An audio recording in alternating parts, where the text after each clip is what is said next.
ça va être laborieux, je le sens. Un jour, je vous le promets, juré, craché. J'ai perdu combien de temps avec toutes ces bêtises-là? Faut que je bouge, mais moi elle bouge, moi je bouge, c'est n'importe quoi.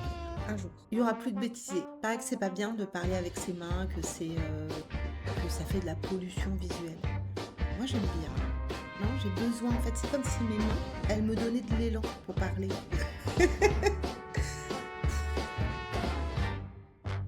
Cette semaine a été absolument catastrophique. Je suis fatiguée, émotionnellement, je le sens, intellectuellement, je le sens. Alors c'est pas physique, hein, je passe mes journées assise devant mon PC, voilà, je me fatigue pas non plus des masses. Mais là, dans la tête, je sens que ça commence vraiment à être dur. Je suis dans cet état depuis à peu près le mois de février et je tire sur la corde. Vraiment, là, je pense que j'arrive au bout. Le problème, c'est qu'il me reste 2 mois à tenir. Mais bon, voilà, on va improviser et puis j'espère qu'avec, les week-ends parce que quand même depuis février, je me dis: «Bon, allez, pendant les week-ends, je travaille pas». Comme ça me permet de me reposer un peu. Mais je sens bien que le vendredi après-midi, déjà, j'ai plus de mal à me concentrer. Le lundi, j'ai du mal à m'y mettre. Et pourtant, c'est pas des problèmes que j'ai, hein. La concentration, c'est un de mes points forts, je suppose, parce que j'arrive généralement à facilement me mettre en focus et à le tenir sur plusieurs heures sans aucun problème. Mais là, c'est un petit peu plus compliqué en ce moment. J'ai pas avancé. J'ai rien fait pour Nouvelle 10 où vraiment j'ai totalement laissé de côté ce projet. Et je me dis, c'est à un tel point que ça se trouve, un jour, je vais dépasser la date de soumission, je vais même pas m'en rendre compte. Donc, bien sûr, je vais mettre en place des choses hein, pour pas que ça arrive. Ce serait bête quand même d'avoir travaillé sur cette nouvelle qui n'a pas été facile, hein. Donc, ce serait dommage de laisser ça et que ça dorme pour toujours sur mon ordinateur. Nouvelle 10, j'ai rien fait. Logiquement, je devrais être punie. Roman 2, j'ai rien fait. Je l'ai lu uniquement. J'arrive pas à me mettre dans le projet. Est-ce que c'est parce que j'ai décidé de ne pas participer à l'appel à texte? C'est possible. C'est possible, hein. Le fait d'avoir une deadline claire, de savoir qu'il y a un projet clair derrière, ça m'aide à persévérer dans l'écriture. Alors que j'écris tous les jours, c'est pas j'arrive pas à m'expliquer. En fait, c'est pas le fait d'écrire qui me pose problème. Je me lève, j'ai naturellement envie d'écrire. Si je le fais pas, je me sens pas bien. Il y a que dans certains moments où je ressens pas ce besoin d'écriture, mais généralement, je me lève, ouais, je vais écrire, ça me semble naturel. Mais parfois, j'ai pas envie de travailler sur un projet en particulier. Je crois que je pourrais simplement me mettre devant mon clavier et bloulouou comme ça et taper des mots dans tous les sens et partir, là, là, là et puis, je sais pas, j'ai juste besoin d'écrire. Mais, physique, concret. J'ai donc naturellement envie d'écrire, mais le fait d'avoir un cadre, ça augmente ma productivité. Alors j'utilise des termes un peu mécaniques alors que j'ai pas cette approche-là de l'écriture, mais j'écris mieux, je suis plus efficace, je suis plus focus aussi lorsque j'ai vraiment un projet comme ça. Quand il n'y a pas d'appel à texte, je galère. C'est fou, hein, parce que normalement un vrai écrivain, ça fonctionne pas comme ça. Je sais pas. Est-ce que c'est une question de discipline? Est-ce que, c'est une question d'angoisse? C'est possible, hein, c'est très possible ça. Je suis naturellement une personne angoissée. J'aime pas l'avouer, j'en ai extrêmement honte, surtout à mon âge, mais je suis une boule d'angoisse au quotidien, pour tout. Et je pense qu'il y a un peu de ça. C'est-à-dire que lorsque je vais écrire un texte et qu'il y a pas de projet d'appel à texte derrière, je sais que je vais devoir faire des recherches de maisons d'édition, que je vais devoir regarder laquelle accepte des soumissions, laquelle n'en accepte pas, comment on fait, on envoie quand, comment, nanana, nanana, en sachant qu'elles n'attendent pas mon texte, puisqu'elles lui ont pas réservé une place particulière, il n'y a pas d'appel à texte. Et ça, je pense que ça m'angoisse. Il va falloir que je trouve une solution, parce que je peux pas continuer à être juste un écrivain de circonstance. C'est pas ça dont je rêve. C'est pas ça que je veux. Il y a des œuvres propres que j'ai envie d'écrire et qui ne répondent pas forcément à des critères d'appel à texte. J'ai pas envie d'attendre que le truc là il tombe du ciel et puis j'ai pas envie de ça. c'est quelque chose sur lequel je me prendrai la tête plus tard, je pense. Roman 3. Ce sera pour roman 3 parce que là, roman 3, il est pas du tout pour un appel à texte, il est, création propre sans contrainte et pour l'instant, il faut vraiment, vraiment, vraiment, vraiment que je fasse quelque chose avec roman 2 parce que soit je l'abandonne, je pourrais l'abandonner. Il rentre pas dans ma ligne éditoriale classique, puisqu'on est sur de la jeunesse et je compte pas spécialement devenir un auteur jeunesse. C'est juste un side project, je sais pas si je le prononce bien, qui m'a fait envie sur le moment, que j'ai quand même envie de développer parce que quand j'y pense bien, j'ai quand même des projets jeunesse. Je pense notamment à un texte, ce serait plutôt un recueil de contes et j'avais appelé ça les, 6 princes et les 6 princesses du royaume de Lan. C'est parce que j'ai fait une fixation sur les saisons et sur les mois et comme j'ai un gros, gros problème avec le temps, pouvoir le baliser comme ça de manière symbolique, c'est quelque chose dont j'ai besoin et qui m'intéresse fortement et je voulais écrire, des petits contes pour enfants là-dessus, donc sur les différents mois de l'année. Ouais, ça serait sympa. Ce projet, il me parle, en fait et j'arrive pas encore à me mettre dedans parce que j'ai d'autres choses à faire, parce que alors là, ça n'a rien à voir avec ce que j'écris à côté. C'est des contes pour enfants, hein. Il y aura pas d'horreur, il y aura pas de trucs, durs ou quoi que ce soit. C'est vraiment, des jolis petits contes où, dans ma tête, c'est, petites aquarelles, les fées, les princes, les princesses et puis on est parti, hein. Le genre de récit qu'on me lisait quand j'étais petite. Des trucs vraiment, mignons, sympas et avec, une sorte de beauté morale, à la fin, enfin, un truc comme ça. Bon, je me suis perdue sur ce projet, mais tout ça, c'était pour dire que la branche jeunesse n'est pas censée être ma branche principale. Je ne sais pas quoi faire de roman 2. Je l'abandonne, je le continue, en même temps, c'est quand même un projet sympa. Il y a plein de choses que je peux faire avec. Je crois qu'il va falloir que j'attende encore. Ouais. Mais peut-être que je l'avais dit, je sais plus si j'avais pris cette décision-là. Je vais peut-être le noter dans ma tête. Roman 2, je le reprends au mois d'avril. La première nouveauté, ça a été une inscription à une formation d'écriture. C'est assez étonnant parce que généralement, je suis assez critique vis-à-vis des formations en écriture. C'est pas pour dénigrer le travail d'autrui, hein, les personnes qui font ça, elles sont très sérieuses, elles font ça bien, mais souvent, la méthode me convient pas et j'ai un problème avec la légitimité.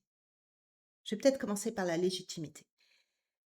Je me suis une grande passionnée de développement personnel. Alors, l'application dans ma vie, c'est plus ou moins houleux, mais c'est quelque chose qui m'intéresse, qui m'a notamment énormément intéressée à une époque. Et donc, il y a un principe qu'on va retrouver à chaque fois qui est faites attention à qui vous écoutez. C'est quelque chose qui est très important et auquel j'adhère totalement. C'est-à-dire que si vous désirez quelque chose, bah, c'est bien d'écouter des gens qui l'ont déjà, des gens qui l'ont fait, qui sont à peu près, partis de là où vous en êtes et qui ont fait des trucs dans ce sens-là. C'est ce que les coachs disent souvent, vous allez voir les vidéos internet, vous en trouvez plein, tout vous le verrez partout. Je crois en cela. Je crois en ça, c'est quelque chose que j'ai moi-même appliqué, c'est-à-dire que quand j'ai voulu me remettre dans l'écriture sérieusement, je suis pas allée chercher n'importe où, je me suis dit: «OK Marine, qui, dans les genres de l'imaginaire, est le roi incontesté de la littérature. Vous devinez qui, hein, Stephen King. Et est-ce qu'il a écrit un livre sur comment écrire? Parce que ce sont ses enseignements à lui que tu as envie d'avoir, parce que tu veux devenir un grand auteur de sa stature un jour. Donc c'est ce que j'ai fait. Donc il a écrit un livre, c'est pareil, très connu, à chaque fois que vous avez conseil lecture, son livre apparaît, c'est Mémoires d'écriture ou Mémoires d'écrivain. Je sais plus le titre, je vous le mettrai pareil, dans la description et donc j'ai commencé par lire ça et quand ce sont des auteurs comme ça qui vont écrire des livres sur, bah, comment devenir un écrivain ou un grand écrivain ou ce genre de choses, j'y vais, les yeux fermés. Mais quand il y a des gens qui, dans leur vie, ont écrit quelques bouquins, mais n'ont pas une grande notoriété. J'ai l'impression d'être une connasse en disant ça. C'est horrible. Mais quand les gens n'ont pas atteint le niveau que j'espère atteindre un jour, bah, je me dis: «Est-ce que ça vaut la peine?» puisque finalement, ils ont mis ça en place Et ils en sont où aujourd'hui? Ils en sont pas là où moi je voudrais être un jour. Ils en sont peut-être sur le chemin, ce qui est très bien, mais ils sont pas là-haut. Moi, je veux aller là-haut. Montre-moi comment on fait pour aller là-haut et pas comment on fait pour aller là. Même si, OK, je comprends, faut aller là avant d'aller là-haut. Mais je sais pas si je sais pas si c'est un truc de connasse, en fait, de dire ça, mais souvent c'est mon problème avec les formations d'écriture. C'est-à-dire que je regarde ce qu'a fait la personne et je me dis: «Ouais, bah, elle a publié un bouquin un jour. Est-ce que c'est suffisant pour moi? Est-ce que j'ai vraiment envie d'avoir les conseils d'une personne qui a écrit qu'un seul bouquin dans sa vie, pour le moment, et qui a fait 10 ventes? Est-ce que je veux ça?» En même temps, la personne a peut-être été publiée, ce que je vais pas dire je le suis pas, mais je le suis, mais j'ai pas de roman publié. J'ai des nouvelles, j'ai un livre coécrit, mais j'ai pas de roman publié.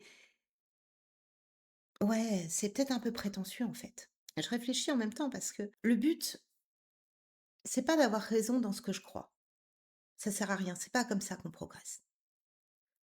Le but, c'est d'essayer de trouver la meilleure manière possible d'atteindre ce que je voudrais atteindre un jour. Et donc là, je suis en train de remettre un petit peu en cause le questionnement que j'avais par rapport à la légitimité de certains. Oh, j'arrive plus à parler. Mais ça vaut pour moi aussi. J'avais commencé les premières petites vidéos que j'avais faites là, c'était mes petites capsules d'écriture. Elles étaient tournées en mode conseil et j'ai changé ça parce que je me suis dit, mais Marine, t'es personne, t'as pas à donner de conseils. Tes conseils, on s'en fout. Ils n'ont aucune validité. Tu es une inconnue. Tu n'as pas de conseils à donner. Tu peux partager ton expérience, mais ça, tu peux faire. Tu peux partager ton expérience, mais tu peux pas donner de leçons. Donc j'ai changé un peu la tournure des choses pour pas avoir l'air de donner des leçons parce que ça aurait été complètement ridicule. Mais ce que je m'impose à moi, j'a je l'attends des autres aussi. Et donc j'ai ce gros problème-là avec les formations d'écriture. Ce qui m'a pas empêché d'en prendre parfois.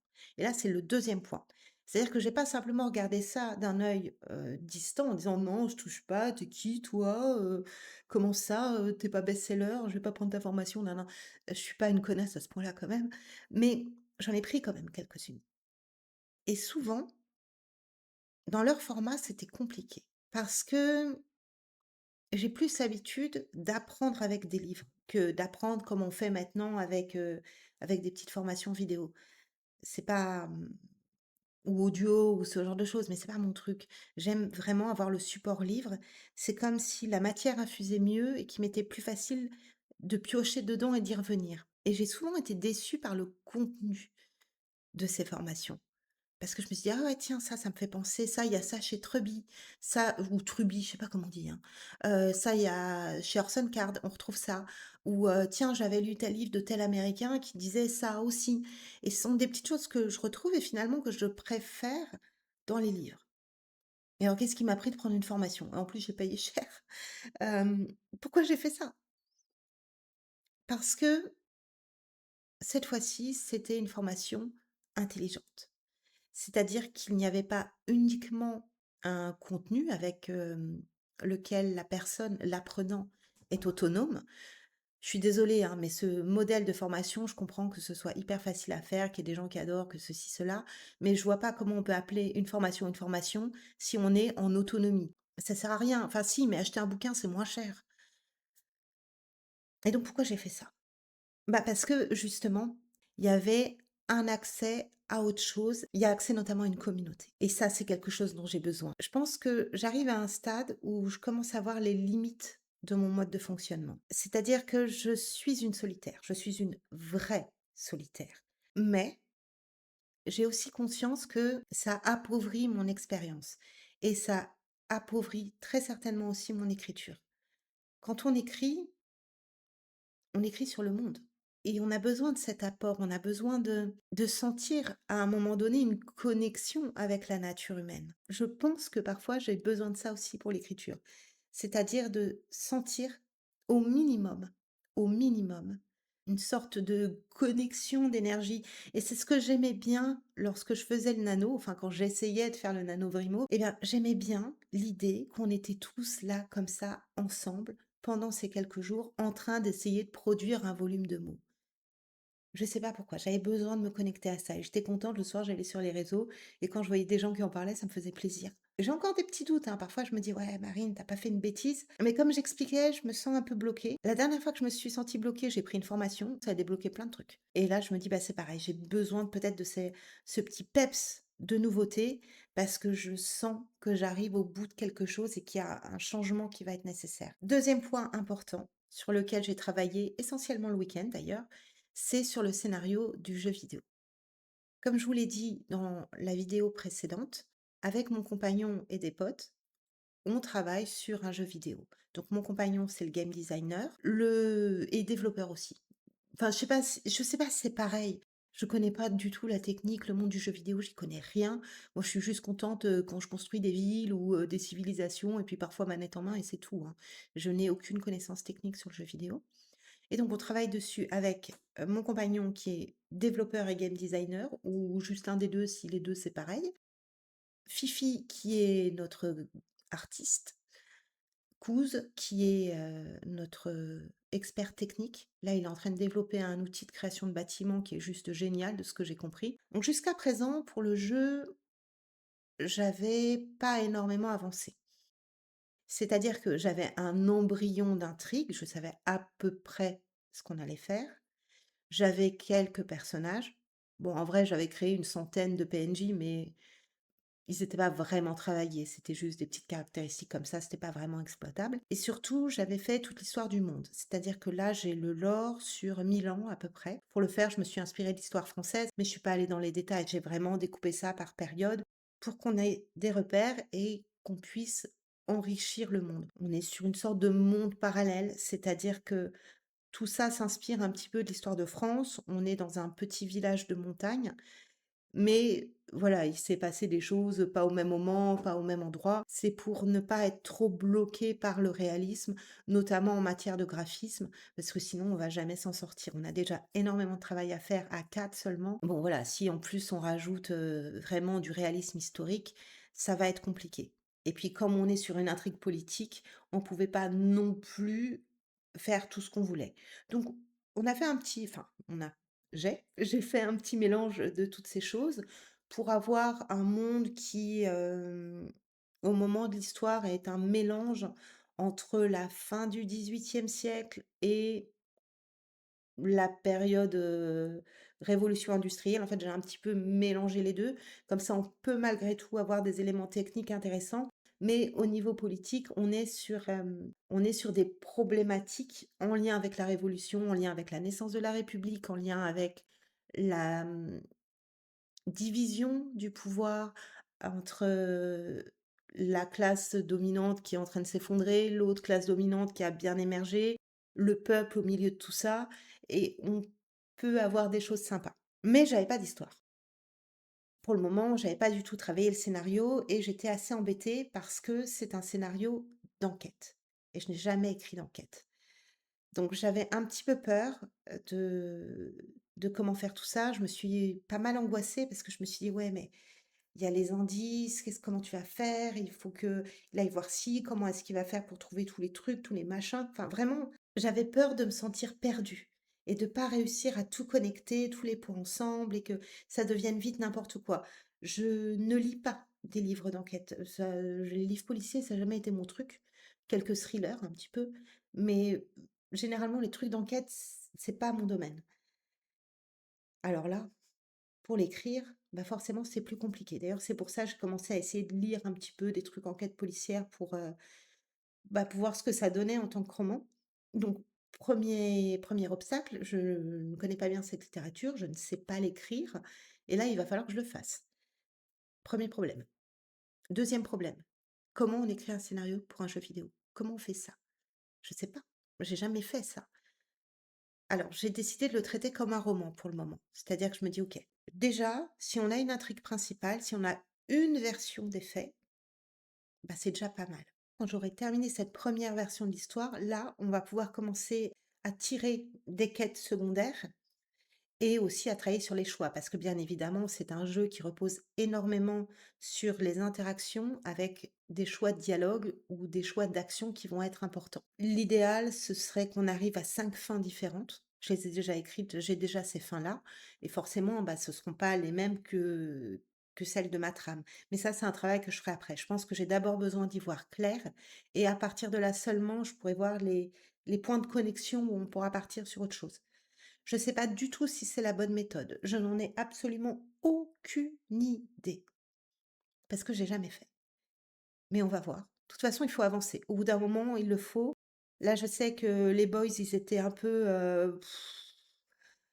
ouais, ils avaient un peu plus de mal à s'y mettre ces derniers temps, c'était un petit peu compliqué et le fait que j'ai pu leur apporter un bout de scénario, ça leur a donné un petit peu envie de s'y remettre. Je pense que c'est pas mal. Je pense que le projet va avoir besoin que je nourrisse avec des écrits pour pouvoir faire vivre l'imaginaire parce que je comprends que pour eux, ce soit pas facile.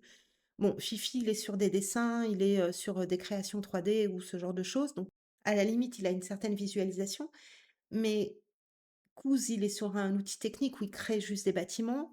Yo, pour l'instant, il vient de terminer un outil qui est top, hein. Ça sert à la fois à, comme un logiciel d'écriture pour moi, avec la possibilité de faire des liens entre différentes fiches, mais aussi pour déposer des bâtiments, Blender, je crois que c'est ça, et qui s'intègre directement à Unreal.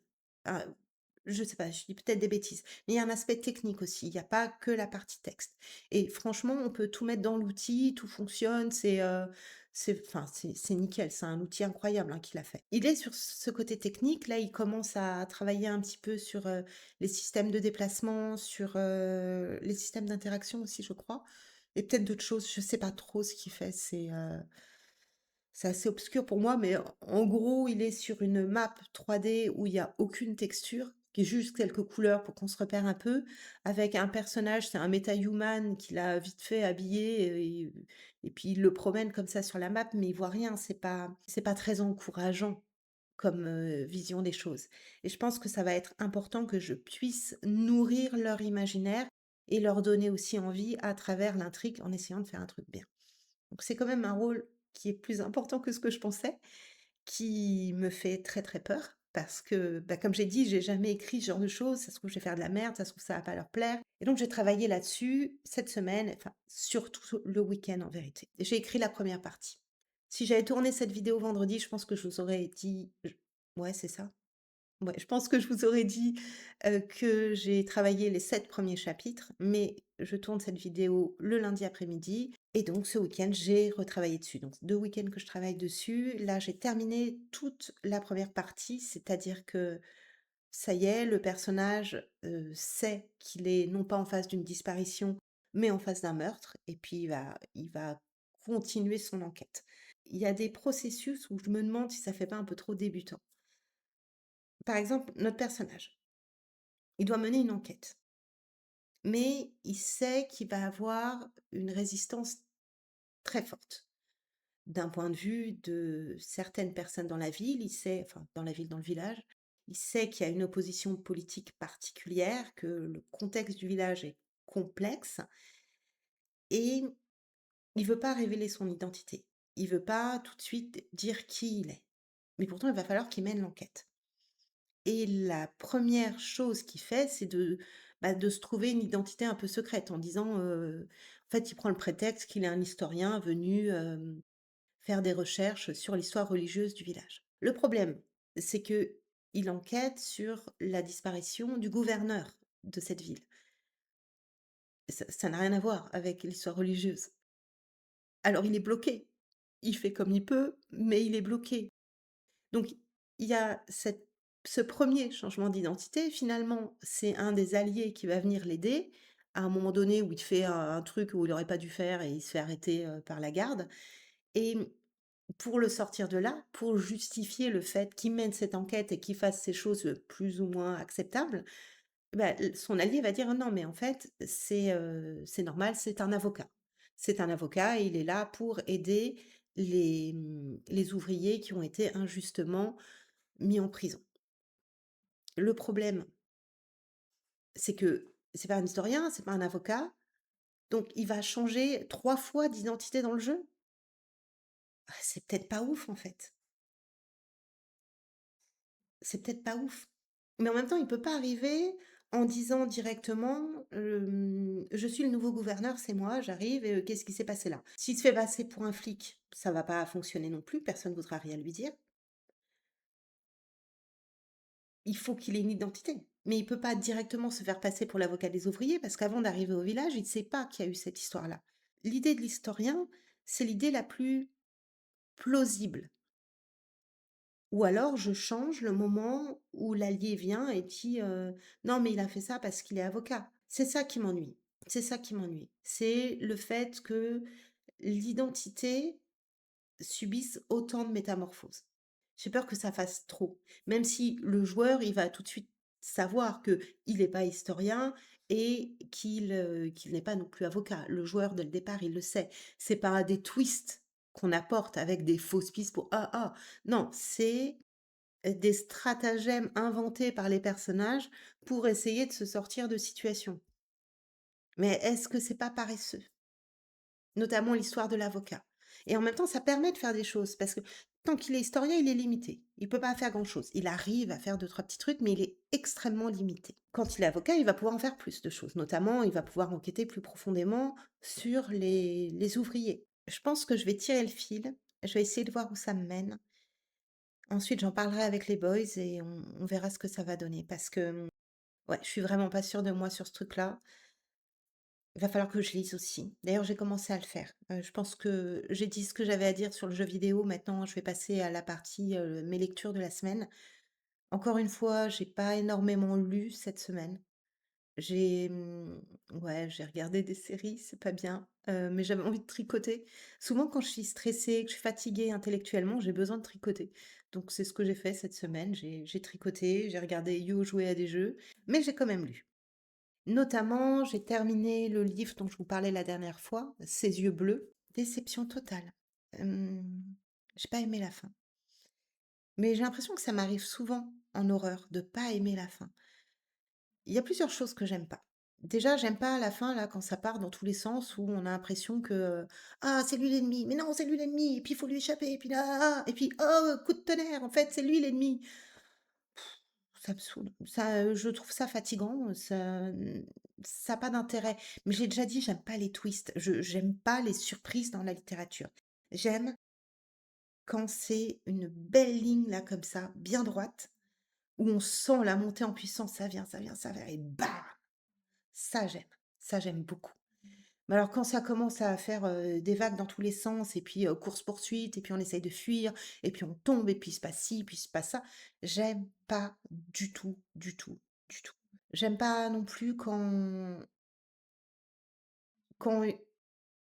la fin je vais pas dire quand la fin est ouverte, parce que quand la fin est ouverte, c'est tout à fait OK. C'est moi-même quelque chose que je pratique, mais quand c'est: «Ha ha ha, le mal n'a pas été vaincu et il peut revenir», ça je déteste. Alors le livre, c'est pas tout à fait ça, hein. Le livre, on est plus sur une fin ouverte où la problématique de l'héroïne est résolue, elle comprend le mystère. Le problème demeure, mais il est contenu. À la limite, ça pourrait aller. C'est pas ça qui m'a le plus dérangé. C'est vraiment le côté ouais, le côté où ça court dans tous les sens. C'est ça y est, j'ai retrouvé ce qui m'a dérangé le plus. C'est pas la fin, ouverte, le côté, ouais, le mal n'est pas vraiment vaincu. De toute façon, est-ce qu'on peut vraiment le vaincre en tant qu'humain? Ça aussi, c'est une autre question. Ce qui m'a le dérangé, c'est le dialogue final. Le méchant qui, parle et parle et parle et parle. Avec toute l'explication, tout ce qu'on a. «Oui, j'ai fait ça parce que machin, nin nin nin nin et puis elle, elle a pas voulu m'écouter et c'est pour ça que tel jour, il s'est passé ça». J'aime pas. J'aime pas, j'aime pas. J'aime pas parce que dès qu'on a une explication dans le fantastique, une vraie explication, hein, une explication qui prend du temps, qui détaille et tout, ça casse tout. Ça fait plus peur. C'est, «Ah OK, c'était juste ça. Bon bah, bah, ça peut pas m'arriver» ou «Ça peut pas se produire» ou j'aime pas. J'aime pas les explications. Quitte à aller loin là-dedans, parce que dans Roman 1, il y a aucune explication, il y a aucune justification. C'est comme ça, c'est presque la conclusion que se fait l'héroïne. C'est, en gros, c'est pas de bol et puis c'est tout. Parce que, le monde est comme ça. Parfois, c'est pas de bol. Il y a un phénomène surnaturel qui te tombe sur le coin de la gueule, tu l'as pas choisi, tu as rien demandé. C'est comme ça que je conçois le surnaturel. Je suis pas en train de dire qu'il y a une meilleure façon de faire. J'essaie simplement d'expliquer ce que j'aime et ce que j'aime pas. C'est pas nul, ça gâche pas tout, c'est simplement des choses que moi j'aime moins, mais on reste quand même sur un bouquin qui est très sympa, qui se lit très facilement, qui est très accessible, qui propose quand même une histoire qui est sympa. Pas grosse déception. Pas grosse déception, simplement, pas de coup de cœur, dans la moyenne. C'est pas comme La Fête du maïs, par exemple, où là, vraiment, j'avais adoré. À côté, j'ai commencé un deuxième roman. Donc cette fois-ci, c'est en lien avec le projet de jeu vidéo. Donc on est sur un livre d'enquête. J'ai eu pas mal de mal à le trouver, ce livre-là, parce que je voulais quelque chose de très précis. Je voulais une enquête historique, mais qui se passe pas au Moyen Âge, parce que la nôtre ne se passe pas au Moyen Âge, et j'avais envie de retrouver un petit peu l'ambiance qu'il y a dans le film From Hell. J'ai pas lu la BD, hein, j'ai vu que le film, et je me souviens qu'à l'époque, ça m'avait beaucoup marqué, et surtout l'ambiance. Et c'est quelque chose que je vise pour le livre, même si là, on n'est pas dans une grande ville comme Londres, mais dans un petit village de montagne. Et donc j'ai essayé de trouver des livres d'enquête qui mêlaient, pardon, tout ça. Ça a été compliqué. Je crois avoir trouvé mon bonheur. Donc là, le premier que je commence à lire, je le regarde sur mon téléphone parce que je les ai achetés en e-book. Quand je suis pas sûre que le livre va me plaire, je l'achète en e-book. Je vais vous montrer vite. Voilà, ça a été très vite. Donc le livre du Fossoyeur, autant dire que je suis pas très loin. Pour l'instant, ça se lit. Je suis pas en train de me dire: «Oh non, c'est horrible, je vais pas pouvoir le continuer». On verra. Je vous en parlerai la prochaine fois. Je pense que j'aurai avancé plus. Ce serait bien que je l'ai terminé parce que j'ai quand même pas mal de lectures à faire et il faut pas que je m'éloigne trop non plus de l'horreur parce que je vais devoir y retourner après pour roman 3 et pour roman 2, je pense qu'il faut aussi que je lise, des œuvres jeunesse.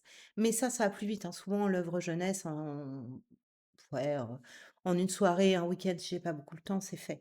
Donc cette semaine catastrophique est terminée. Ouf! Je vais être honnête, je pense pas que la prochaine semaine va être beaucoup mieux parce que je sens vraiment que je suis très basse au niveau des énergies et j'ai un travail énorme à effectuer pour mes clients, donc ça va être compliqué. Mais je vais tenir le coup. Je vais essayer de bosser un petit peu pour moi. Ça va essentiellement être de la lecture et avancer sur le scénario du jeu vidéo. Je vous en dirai plus à ce sujet-là. Et en attendant, je vais essayer de devenir un grand écrivain sans mourir.